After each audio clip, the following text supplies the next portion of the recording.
Laguna ABC President Kapitan Lorenzo Boy Zuniga, bumisita sa bayan ng Kalawan.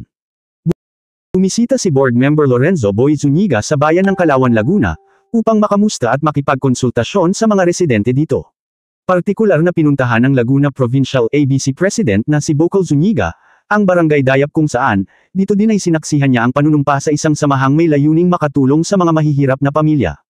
Ayon kay Bocol Zuniga, kailangan maging maayos ang serbisyo ng bawat barangay officials, upang masigurong ang bawat pamilyang nasasakupan ng mga ito, ay makinabang sa kaban ng bayan, at upang mabigyan ng bawat pamilya ng pagkakataong umasenso.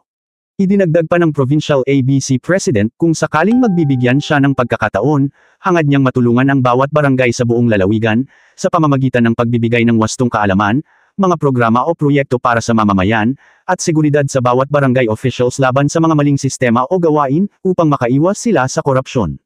Ito si Ian Almario, ang AI reporter ng Serbisyo Balita, nag-uulat mula dito sa Silid Balitaan ng DZSB, ang himpilan ng katotohanan at paglilingkod.